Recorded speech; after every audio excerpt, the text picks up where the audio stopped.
In this demo, I'm going to look at extension methods in public libraries and how they help to build a consistent API across different components. I'll use examples from Entity Framework Core and Serilog and check out the source code for those projects too to see how their extensions match up to my best practices. So for this demo, I just have a unit test project with references already added to the Entity Framework Core and Serilog NuGet packages. I'll start with my database test, and what I want to do here is just set up a simple connection to SQL Server. I have a DB context class with nothing much in it right now, and in my test, I'm just working with that context in a using block. Incidentally, you should always put your entity framework code in a using block to make sure you free up any database connections when you're done. My Pluralsight course on iDisposable best practices explains why that's important. Okay, so I've used EF Core before, and I know I should be able to configure my database context for SQL Server with a method called useSQLServer, but it doesn't exist. That's because the main EF Core library doesn't have logic for any specific databases. The storage implementations are all in separate NuGet packages. In the NuGet package search for SQL, I can see there's a SQL Server package for EF Core, and that's what I want. This is just like a plugin model, where I add EF Core and then plug in the database provider that I want EF Core to use. Now, back in my test, when I hit code completion, I get the useSQLServer method, and I can see it's an extension method. The extension lives in the SQL Server provider package, but it extends the common DB options context builder class from the main EF Core package. So that looks good. And because EF Core is open source, I can have a look at the implementation.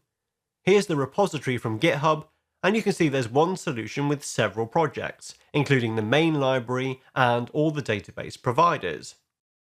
Here's the useSQLServer extension method.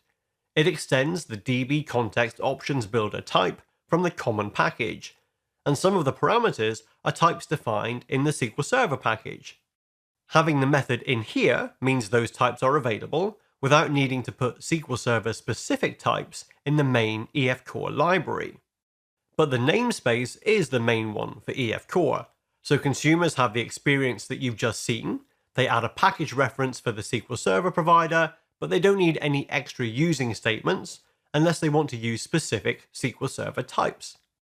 This is a powerful pattern, and the logging framework Serilog uses it too. If you haven't used it, Serilog is a great library for writing structured log entries which are really easy to search, and it lets you write to different types of output called syncs. In my Serilog test, I want to set up a file sync, and there should be a write_to.file method, but that doesn't exist. And that's because the main Serilog package has the common functionality, and to use file syncs, I need to go and add the file sync package.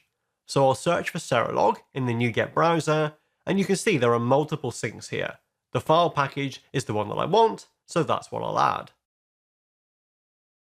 Now, back in the test, I can use the write_to.file method and configure the file sync, giving it a name for the log file and a rolling interval, which is the period when Serilog should roll over to a new log file. So this is the same user experience as EF Core, powered by extension methods. I add the file sync package, which is the Serilog plugin, and then I get access to the file sync configuration. Serilog is open source too, but they don't have a mono repo, which is a single GitHub repo for all packages. They have one repo per package. This is the file sync code, and here's the extension method that I've just used. The method signature here is a monster, which is another good reason to keep it out of the common library. There's no need to inflict this on people unless they explicitly want to use it. Again, this extension adopts the namespace of the target type, which makes it easy to discover. But because it's part of a separate package, it's hard to use this by mistake. There's one other thing in the Serilog code that I want to quickly show you. Here's that rolling interval that I used in my configuration, and it's an enum. Enums are great for restricting a set of choices, but of course they're structures, not classes, so you can't have any logic in an enum. But you can add logic to enums using extension methods. So here there are extensions to the rolling interval enum, to do useful things like get a formatted string representation or calculate checkpoints. These extensions are in an internal class. There's no access modifier on the class definition, and the .NET default is internal, so these aren't available to users of the package. They're kept as an implementation detail inside the assembly. So that's a couple of examples of extension methods in public packages which are designed to make life easier for consumers and for the package authors.